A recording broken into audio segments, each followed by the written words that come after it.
Hello everyone, मी Shruti. AGC स्पोर्ट्समध्ये तुमचं स्वागत आहे. मित्रांनो, आज आपण एक खूपच कूल पर्सनॅलिटीला भेटणार आहोत. एक असं व्यक्तिमत्व ज्यांनी टेनिस खेळलं, मोटोक्रॉस खेळलं आणि खेळवतायत सुद्धा. एक असं व्यक्तिमत्व ज्यांनी भारताच्या बाहेर जाऊन मोटोक्रॉसमध्ये नावच नाही कमवलं, तर ते भारतात रुजून ISRLचे को फाउंडर देखील झाले. ते म्हणजे ईशान लोखंडे. चला तर त्यांच्याशी गप्पा मारूया आणि त्यांच्या प्रवासाबद्दल जाणून घेऊया.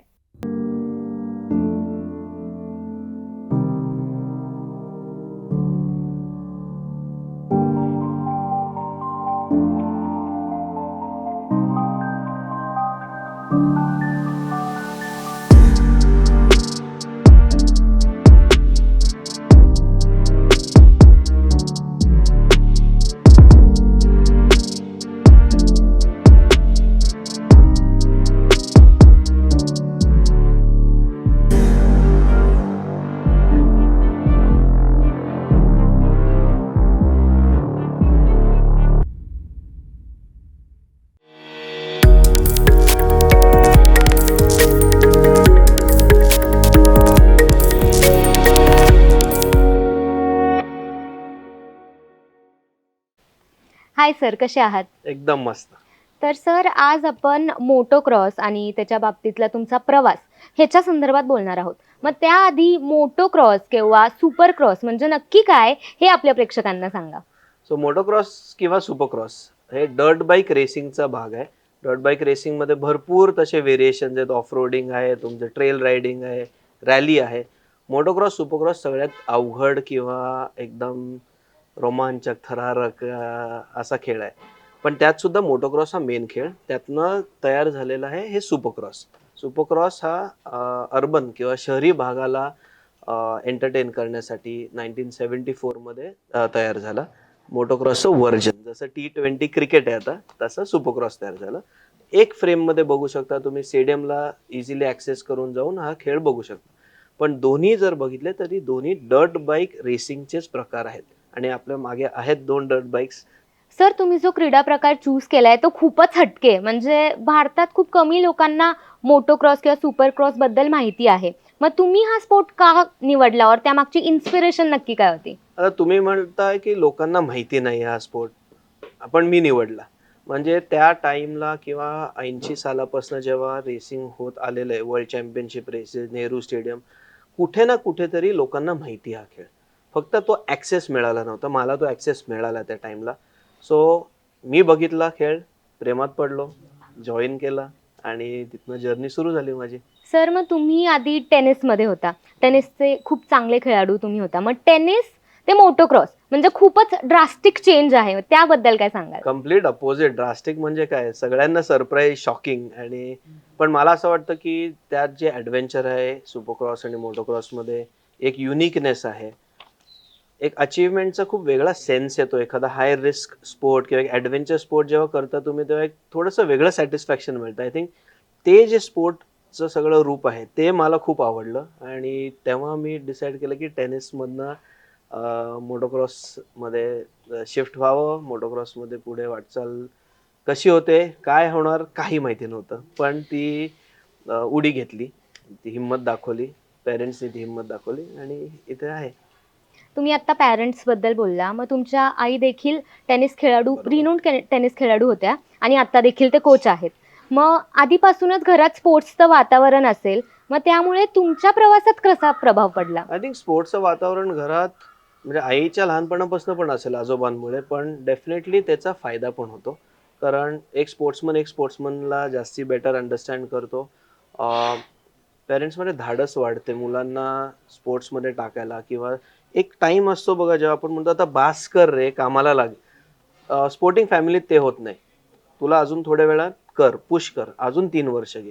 सो तो एक फायदा नक्कीच झाला मला की स्पोर्टिंग फॅमिलीमधनं आल्यामुळे तो जो पुश आणि तो जो सपोर्ट मिळाला तो प्रचंड प्रचंड मोठा होता. आणि नॉट जस्ट आईकडनं, संपूर्ण फॅमिलीतनं, म्हणजे मामा मावशी सगळ्यांकडनं. मग तुम्ही मोटोक्रॉस कधीपासून खेळायला सुरुवात केली आणि तुमची पहिली स्पर्धा तुम्ही कधी खेळलात? सुरुवात झाली 2003 मध्ये, जेव्हा मस्ती म्हणजे मित्रांबरोबर लोकल ट्रॅक होता इथे तिथे. परत मस्ती म्हणजे रस्त्यावर नाही, ट्रॅकवर जाऊन. पण कॉम्पिटेटिव्ह नाही. 2005च्या जानेवारी आय थिंक पहिली रेस, जानेवारी का फेब्रुवारी त्या दरम्यान पहिली रेस चालवली चंदीगडला आणि मग तिथनं प्रवास सुरू झाला. अ, आणि म्हणजे त्याच्या मागचं काही बॅकग्राऊंड, की तुम्हाला आधीपासनं रायडिंग वगैरे आवडते किंवा असं काही? रायडिंग खूप आवडत होतं. म्हणजे ते सगळं बघूनच तो सगळा जो काय ड्रामा आहे सुपरक्रॉस, मोटोक्रॉसचा तो खूप आवडायचा. पण त्यासाठी मग ट्रेनिंग करायला पुण्याची सगळी जी रेसिंगची फ्रॅटर्निटी होती त्यांच्याबरोबर जायचो. तळजाई हिल्सला असेल किंवा अजून आय थिंक विठ्ठलवाडीला एक ट्रॅक होता तिथे. सो त्यात त्यांच्याबरोबर ट्रॅकवर राहून रेसिंग करून खूप शिकायला मिळालं आणि ते ऑल्वेज बिलीफ होता की ट्रॅकवर शिकलं पाहिजे. रस्त्यावर कोणीही रायडिंग रेसिंग करू शकतो. त्याला काही अर्थ नाही आणि मी म्हणतो ते मूर्खपण आहे. सो ते जे मिळालं ट्रेनिंग आणि मग पुढे जाऊन ऑस्ट्रेलियाला गेलो, ट्रेनिंग घेतलं. मग बाहेरच्या रेसेस चालवल्या. तर हे सगळ्याचे कॉम्बिनेशन मिळून एक सॉलिड रेसर म्हणून मी तयार होत होतो त्या काळात. मग आधी तर तुम्ही स्वतःहून सुरुवात हां. केली असेल, पण तुमचे गुरु देखील असतील आणि म्हणजे कोणी ज्यांनी तुम्हाला शिकवलं आणि त्यांचा तुमच्या पूर्ण जर्नीमध्ये कसा? गुरु एकच आहे आई. बाकी सगळ्यांनी त्यांची त्यांची रिस्पॉन्सिबिलिटीज निभावल्यात. कोणी मोटोक्रॉस शिकवलं, कोणी ट्रेनिंग घेतलं, कोणी सायकलिंग घेतलं. पण तिच्या पाठिंब्यामुळे, तिच्या भाऊ माझा ज्यांनी सगळ्यांनी सपोर्ट केला त्याच्यामुळे शक्य झालं. येस, पॉल ब्रूमफील्ड ऑस्ट्रेलियामधनं होते. बाकी रायडर्स जे माझे मित्र आहेत, इव्हन जे त्या टाईमला चॅम्पियन्स होते, त्यांनी पण खूप मदत केली, की "हे तू चुकतोयस, हे केलं पाहिजे." पण या सगळ्याच्या मागचं एकच हे होतं, की रोज उठून 5-5:30 वाजता सकाळी ते संध्याकाळी 7-8 पर्यंत fitness, riding, fitness, riding, fitness, riding हे करत राहणे आणि वर्षोनवर्ष असं नाही, की 1 दिवस केलं, 2 दिवस केलं आणि ते खूप महत्वाचं आहे. Commitment to what you want to do. मग आता तुम्ही फिटनेस आणि रायडिंग बोललात. मग रायडिंगसाठी फिटनेस केवढी इम्पॉर्टंट आहे? सगळ्यात जास्ती रायडिंग मी तर म्हणतो राईड करू नका 2 दिवस करा, पण 5 दिवस फिटनेसवर ध्यान द्या. कारण इंजरी प्रोन स्पोर्ट आहे. बॉडीवर तणाव देणारा स्पोर्ट आहे. सो तुम्हाला खूप फिट राहायला लागतं. तुमचं कोर असेल, लेग्स असेल आणि त्यात दुसरं पण आहे, की तुम्ही जर पडलात, तर जर तुम्ही फिट असाल, फ्लेक्सिबल असाल, तर तुमच्या इंजरीची रिस्क लेव्हल किंवा इंटेन्सिटी कमी होते कधी-कधी. तुम्ही बेटर पडता. So fitness plays the most important role. आत्ता आपण इंजरीबद्दल बोललो. मग हा असा एक स्पोर्ट आहे, ज्यात इंजरी होण्याचे चान्सेस असतात कधी नव्हात. मग जे नवीन खेळाडू आहेत, त्यांना तुम्ही सेफ्टी आणि प्रिकॉशनबद्दल काय सांगाल? सेफ्टी प्रिकॉशन कुठेही आणि कधीही हॅज टू बी प्रायोरिटी. म्हणजे मी आता FIMचे चीफ स्टुअर्ड आणि क्लर्क ऑफ द कोर्स पण आहे. लायसन्स होल्डर आहे ॲज अ ऑफिशियल. सेफ्टीवर सगळ्यात पहिलं आमचं हे असतं, नजर असते. हेल्मेट, गॉगल्स, तुमचं चेस्ट प्रोटेक्टर, गार्ड्स, नी ब्रेसेस, शूज. पण शेवटी आतमध्ये माणूस आहे. तुम्ही किती सेफ्टी, तो सेफ्टी अँड गिअर काय करतं? रिस्ट्रिक्ट करतं मेजर इंजरीजपासून. नाहीतर तुम्ही रस्त्यावर चालताना सुद्धा पडू शकता आणि डोकं फोडून घेऊ शकता. सो त्याला लिमिटलेस आहे ती गोष्ट. पण आपण काय करायचं, कंट्रोल जेवढं ठेवता येईल तेवढं आणि सेफ्टीचे आमचे स्टँडर्ड्स आहेत त्याप्रमाणे आम्हाला चालायलाच लागतं. म्हणजे इन शॉर्ट गिअर्स खूप इम्पॉर्टंट आहेत येस, सगळ्याच येस, रायडर्ससाठी. ॲब्सोल्युटली. आणि अंदाजे एका बाईकची प्राइस काय असेल? आता Kawasakiच्या बाईक्स जर आपण बघितल्या तर त्यांची KLX म्हणून जी चालू होती ती अबाउट 6-6.5 लाख रुपयाने चालू होते आणि 450 आय थिंक 10 लाखाच्या आसपास इंडियात मिळते. मग म्हणजे आपण असं म्हणू शकतो का, की फायनान्शियल बॅकग्राऊंड चांगलं असणं खूप इम्पॉर्टंट आहे, ही स्पोर्ट खेळण्यासाठी? 25 लाख रुपयाची बाईक घेऊन सुद्धा हे करणारे मला नाही माहिती आहेत. So it's not financial background. जिद्द काय आहे? तुम्हाला काय अचीव्ह करायचंय? तुमचा इंटरेस्ट लेव्हल काय आहे स्पोर्टमध्ये आणि त्याच्यासाठी तुम्ही काय करायला तयार आहेत? हे खूप महत्त्वाचं आहे. कारण बाईक्स 30 लाखाच्या पण बाईक्स मिळतात आणि लोकं घेतात. पण त्याचा अर्थ नाही तो मोटोक्रॉस चालवू शकतात. मग काही जण टुरिंग करतात. सो बाईक हे टूल आहे एक. आता काही महाग आहेत, काही हे नाहीत, तर ते होत राहणार. पण स्वतःची जिद्द, स्वतःची इच्छा काय आहे आणि मग ते जे काय लागेल, ते कसं घडवून आणायचं ते बरोबर माणूस घडवून आणतो. आता मोटोक्रॉस संदर्भात मोटोक्रॉसमध्ये पण वेगवेगळे प्रकार बरोबर. असतात का? म्हणजे अशा प्रकारचे रोड किंवा हाईट वगैरे, मग त्यात काय-काय प्रकार सो असतात? ह्या सगळ्यामध्ये जे ट्रॅक्स आहेत मातीचे बनवलेले जे असतात, त्यातले जम्प्स आणि हे चेंज होत राहतात. असं नाही म्हणता येणार, की जर 10 रेसची सीरीज आहे, तर 10ही ट्रॅक सेम असणार. ट्रॅक बदलतो, जम्प्सचे साइजेस बदलतात, सेक्शन्स बदलतात. ते होऊन दर लॅपला ट्रॅक बदलत असतो, पण 30-40 रायडर्स जेव्हा एकत्र चालवतात तेव्हा माती हलते. पहिल्या लॅपला जर ट्रॅक स्मूथ असेल तर दुसऱ्या लॅपला रफ असणार आहे. जम्प्स शिफ्ट होतात थोड्या थोड्या. सो ती एक मजा आहे या खेळाची, की काही nothing is constant on the track. Sir, तुम्ही फ्रीस्टाईल रॅम्पवरून जंप करणारे भारताचे पहिले खेळाडू होतात. मग तिथपर्यंत पोहोचण्याच्या तुमच्या मेहनतीबद्दल काय सांगाल? फ्रीस्टाईल रॅम्प वरनं जम्प मारायचा हा एक किडा होता. मी आणि वीर पटेल जेव्हा आम्ही प्रॅक्टिस करायचो, प्रॅक्टिस झाल्यानंतर 4-4:30 नंतर करायचं काय, तर मस्ती करायची. किती लांब जम्प मारू शकतो आपण. आणि त्या काळात फक्त इंटरनॅशनल लोक येऊन फ्रीस्टाईलचे शोज करून गेले होते. आपले युथ कॉमनवेल्थ गेम्सला बालेवाडीत त्यांनी केलं होतं आणि तसं सगळं. म्हटलं आपण रॅम्प आहे तर ट्राय करू. पण त्यांनी एक काय झालं, आमची एक जी भीती असते ना डिस्टन्स आणि हाईटची, ती थोडी थोडी कमी व्हायला लागली, कॉन्फिडन्स वाढायला लागला.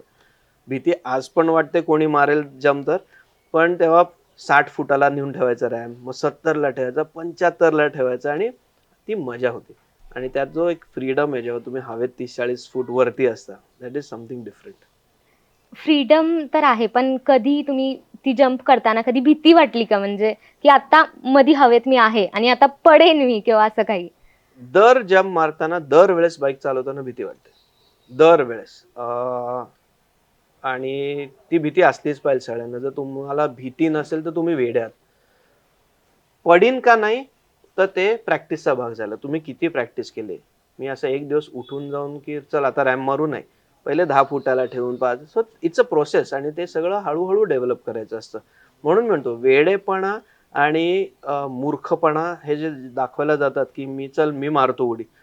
That is not needed. तुम्ही प्रॅक्टिस करा. तुम्ही त्याच्या मागचे टेक्निक्स बघा, टाइम द्या स्वतःला आणि मग ते घडवून आणा. सर, आंतरराष्ट्रीय मोटर टीममध्ये सुद्धा तुम्ही भारतातून हो. पहिलेच खेळाडू होता. मग त्याचा अनुभव कसा होता? त्या 2010ला युकेला गेलो होतो. ब्रिटिश चॅम्पियनशिप्स असतील, सॅमसंग यामाहा बरोबर चालवायला. डोळे उघडले. कारण द स्पोर्ट जे आपल्या इथे जसा ऑर्गनाईज केला जातो किंवा ज्या टाईपचं कल्चर आहे, कम्प्लीट अपोजिट. थोडी त्याची हिंट होती कारण ऑस्ट्रेलियात ट्रेनिंग केलं होतं म्हणून माहिती आहे कसा चालतो. पण एखाद्या टीम बरोबर राहून गेल्या गेल्या 4 practice bikes, 2 race bikes, tags लावून माझ्या नावाचे, एकदा इतकं सुंदर वाटतं ना एका ॲथलीटला, की तुझं इक्विपमेंट सिक्युर्ड आहे. त्याच टाइमला इथे असं होतं की टायर कुठून आणायचे, काहीतरी तुटलंय काय करायचं. सो तो एक्सपिरियन्स प्लस इंटरनॅशनल लेवलच्या रायडर्स बरोबर चालवणं, ट्रेनिंग करणं, त्याने मला चेंज केलं पर्स्पेक्टिव्ह. पण better for making more events happen in India. म्हणजे त्यानंतर मी ॲक्च्युली रेसिंग थांबवलं कारण त्या एक लेवल नंतर मी पुढे जाऊ नाही शकलो. कारण खर्च वाढत जातात आणि so on and so fourth. पण त्यानंतर डिसाईड काय केलं, की इथे येऊन आता स्पोर्ट डेव्हलप करू. सो तो एक्सपिरियन्स असा मिक्स्ड आहे. एक परफॉर्मन्स बेस्ड आहे आणि एक लर्निंग एक्सपिरियन्स पण होता. मग सर, आता तुम्ही बऱ्याच देशांमध्ये गेलात मोटो स्पोर्ट्सच्या बरोबर. संदर्भात. मग असा कोणता देश होता का, की जिथे सुविधा किंवा सिक्युरिटी आणि सेफ्टी म्हणा, बाकी इतर गोष्टी म्हणा, त्या खूप छान होत्या आणि इंडियामध्ये सुद्धा त्या आपण अडॅप्ट केल्या पाहिजेत? इंडियात सगळ्यात इझिएस्ट आहे. पण इंडियात कंप्लेंट करणारी लोक जास्त आहेत. दरवेळेस तुम्ही भले ऑस्ट्रेलिया असो दे, युके असो, तुम्ही ट्रॅकला जाता, 30 पाऊंड भरा. मग तिथलं खाणं हे भरा, ते भरा. खूप जास्त एक्सपेन्सिव्ह. ट्रॅक 1.5 तास लांब घरापासून. इंडियामध्ये खूप इझी आहे लोकांसाठी. फक्त ती कम्युनिटी आणि डेव्हलप नाही झालंय. सगळे इंडिव्हिज्युअली काही काही गोष्टी करतात. सो ज्या दिवशी हे ऑर्गनाइज सेक्टर बनेल ना, आय थिंक आपल्याकडे खूप जास्ती पोटेन्शियल आहे या स्पोर्टला कन्झ्युम करणं, त्याचं कल्चर बिल्ड करणं आणि ह्याला ॲडव्हेंचर स्पोर्ट्स आणि ह्याच्यात घेऊन एक tourism type of a thing can get created आणि ते होईल पुढच्या एक 8-10 वर्षात नक्कीच. म्हणजे इन शॉर्ट, भारताचा जो आपला एन्व्हायरमेंट आहे, लँडस्केप म्हणा किंवा परफेक्ट. काहीही म्हणा, हां, परफेक्ट आहे. परफेक्ट आहे. परफेक्ट. तुम्ही भारताची एकमेव प्रायव्हेट रेसिंग टीम फॉर्म केली होती. बरोबर. मग त्याच्या कोणत्या आठवणी आहेत का, की तुम्ही शेअर कराल? त्या काळात सपोर्ट कुठनं मिळणार, बरोबर? हे परत 2006-07चाच टाइम आहे. वीर जस्ट पुण्यात आला होता आणि आम्ही दोघं प्रॅक्टिस करायचो. पण दोघंच जण काय म्हणजे त्याला काय हे नव्हतं. आम्हाला काहीतरी असं एक नाव हवं होतं, एक टीमचा फील हवा होता. सो माझे एक मित्र आहेत कपिल पाषाणकर म्हणून. सो मी त्यांना म्हणलं, की कपिल मला असं-असं करायचंय. आम्हाला एक थोडी जागा हवी आहे प्रॅक्टिससाठी आणि आपण एक टीम चालू करू जिथे तू काही सपोर्ट कर. आणि तो म्हणला डन. पाषाणकर रेसिंग नावाच्या खाली तुम्ही चालवा. मी ट्रॅकसाठी जागा देतो आणि काय जे काय असेल तो सपोर्ट. आणि ते करत ती पहिली प्रायव्हेट टीम. 2च रायडर. काम करायला मदतीला कोण, सगळे मित्र, भाऊ, कझिन्स. सो इट झिरोतनं सुरू. पण त्याचं एक मजा अशी झाली की त्यात एक कॉन्फिडन्स बिल्ड झाला माझ्या आणि वीरमध्ये. 2009ला आम्ही नॅशनल चॅम्पियनशिप मारली आणि पहिली प्रायव्हेट टीम ज्यांनी नॅशनल चॅम्पियनशिप जिंकली अशी आमची आठवण म्हणून आहे. त्याच्यानंतर बरेच टीम चालू झाल्या, पण तो काळ वेगळा होता. काही नसताना काहीतरी घडवून आणायची जी मजा होती, अनबिलिव्हेबल. मग त्यानंतर आता तुम्ही आपलं इंडियन सुपर क्रॉस सुद्धा सुरू केली, बरोबर. आपली रेसिंग लीग सुरू Yes. केली आहे. मग ती कशी सुरू झाली? त्याचा कसा बॅकग्राऊंड होता त्याबद्दल काही सांगा? सो आय थिंक हेच सगळ्यातल्या ज्या कमतरता आम्हाला ज्या जाणवल्या त्या कुठेतरी भरून काढायच्या खेळासाठी या पुढच्या जनरेशनसाठी ह्याच्यातनं ही आयडिया आली होती की एक लीग चालू करून अख्खा एक नवीन प्लॅटफॉर्म क्रिएट केला पाहिजे. आणि त्याच दृष्टिकोनातनं मी, वीर, अश्विन बसून हे डिसाईड केलं की आता लीग करायची टाईम आलेला आहे. या स्पोर्टला वेगळ्या दृष्टिकोनातनं बघण्याची गरज आहे, लोकांपर्यंत पोहोचवण्याची गरज आहे. इंडियन रायडर्स, एक इकोसिस्टम कशी तयार झाली पाहिजे या खेळाच्या भोवती, ह्या सगळ्या म्हणजे आणि अनेक असे थॉट्स हे सगळे घेऊन आम्ही ती लीग चालू करायचा विचार केला 2020ला. आणि कोविडमधनं मग सगळं प्लॅनिंग सुरुवात झालं. सर, जसं तुम्ही सुरुवात केलीत तसं जसं क्रिकेट सारख्या खेळांना भारतात एक कमर्शियल व्हॅल्यू बरोबर. आहे, तसं मोटो क्रॉस किंवा सुपर क्रॉस या खेळांना एवढी अशी नाहीये. मग ते लोकांपर्यंत पोहोचवायला, भारतात ते रुजवायला तुम्ही काय काय चॅलेंजेस फेस केले? मी तुम्हाला यात एक प्रश्न विचारतो, एक कुठल्याही खेळाची व्हॅल्यू बनवण्याची जबाबदारी कोणाची? क्रिकेटला आहे, तुम्हाला नाहीये. ह्याला आहे, त्याला नाहीये. क्रिकेटला जे करायचं होतं ते केलं. आम्हाला जे करायची गरज आहे ते आम्ही करतोय. आणि तसंच बाकी खेळांनी पण त्यांच्या त्यांच्या प्रत्येक खेळासाठी जी जरूर आहे ते करणं गरजेचं आहे ॲडमिनिस्ट्रेटिव्ह लेवलला. फक्त क्रिकेट झालं असं म्हणून चालणार नाही आणि दरवेळेस क्रिकेटचं बरंच आहे हे म्हणणारी लोक मला बिलकुल आवडत नाहीत. कारण त्यांनी घडवून आणलं ते. त्याची पण एक जर्नी आहे मोठी, बरोबर? सो पण क्रिकेटकडनं खूप शिकू शकतं. क्रिकेटनी administrative control, commercialisation, monetisation, advertising हे सगळं कसं आणलं हे बोलत असताना मोटर स्पोर्ट्स इन जनरल जरी बघितलं आणि सुपरक्रॉस ह्याच्यात एवढं पोटेन्शियल आहे. तुम्ही कुठलाही मॅन्युफॅक्चरिंग ब्रँड घ्या, त्याला स्ट्रेट एंट्री आहे, एक्सप्लेनच करायची गरज नाही. ऑटोमोटिव्ह कॉम्पोनंट्सवाले सगळे येऊ शकतात, लाईफस्टाईलवाले सगळे येऊ शकतात. सो ह्याला खूप जास्ती स्कोप आहे, कारण ब्रँड इंटिग्रेशनचं जास्ती अपॉर्च्युनिटीज अशा स्पोर्ट्समध्ये असतात. हा ॲडव्हर्टायझिंग स्पोर्ट नाही होत, हा इंटिग्रेशन स्पोर्ट होतो. टेस्टिंग करता येतं आणि खूप साऱ्या गोष्टी. सो पण ह्याला सुरुवात झालेली आता. जर 10 वर्षानंतर आपण परत भेटलो तर मे बी हा प्रश्न तुम्ही विचारणार नाहीत आणि अशी मी आशा करतो. मी तर म्हणेन सगळ्यांनी या एकदा एक्सपिरियन्स करा. एकदा तुम्ही येऊन बघितलं, तुम्ही नक्की प्रेमात पडाल या स्पोर्ट्सच्या, ह्याची मी गॅरंटी देतो. आणि आज तुम्ही एवढा वेळ काढलात त्यासाठी धन्यवाद. धन्यवाद. थँक्यू.